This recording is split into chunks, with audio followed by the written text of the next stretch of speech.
Everyone sees the brochure version of Panama. Low taxes, the pension on a visa, and $2 beers on a tropical beach. Yeah, it looks like the ultimate escape hatch for Gen Xers who are tired of the grind. But after moving here, we realized something quickly. Money gets you to the border, but whether or not you actually stay, that has nothing to do with your bank account. Today, we're breaking the cheap paradise myth. We're talking about the reality of our first 4 months and why the trade-offs are actually the best part. Well, for us, anyway. We're certainly not retire abroad media darlings selling a book or a relocation tour. Not that there's anything wrong with that. We use 2 of the ones you've probably seen on YouTube to help us move. Those are very useful. We wanted to tell our story, and if that helps inspire others, then great. Let's talk about the first shock, the pace. Coming from a world of PMP certifications, back-to-back Zoom calls, I was paid to make things happen quickly. Yeah, in the US, if a repairman says he'll be there at 10, and he's not there by 10:15, you're pretty annoyed. In Panama, 10 o'clock's more of a suggestion, a vibe really.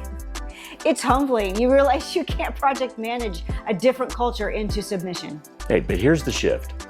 Once you stop fighting the timeline, you realize this lack of urgency, that's why your blood pressure is lower. The inefficiency, it's actually the secret to peace.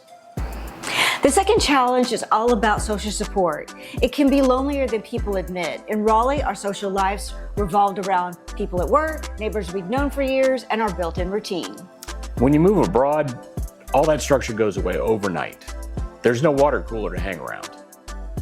You have to learn how to make friends again at 50 plus. It's not about your LinkedIn profile or what you used to do for a living. Exactly.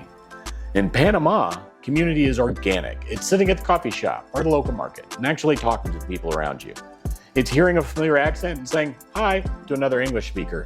It takes effort and a bit of humility to be the new kid again, but the friendships feel a lot more genuine because they start to seem like friendships did when you were a kid.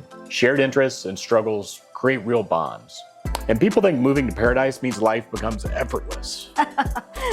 It's actually the opposite at first. Simple things like opening a bank account, getting your trash picked up, and navigating a pharmacy in Spanish can feel like climbing a mountain. We're used to being capable, independent adults. Feeling out of our depth at this stage of life is a major ego check. But the people who stay here are the ones who stop comparing Panama to the US. They stop saying, well, back home we did it this way, and start asking, how do I do it here? It turns life from a transaction into a series of relationships. Look, the conversation always starts with the numbers. Stretching the retirement fund is why we looked at the map in the first place. But money isn't why we or other people we've met decide to stay. We stay because the pressure is gone. We're not chasing a promotion or a bigger house anymore. We're just settling into our life. Yeah, Panama asks you to slow down, demands you to slow down, and be patient. And if you're willing to do that, it gives you back something you can't put a price on: time. If you're in your 40s or 50s wondering how to make the next chapter work financially and emotionally, this just isn't about a destination. It's about the life you want to build once the noise dies down.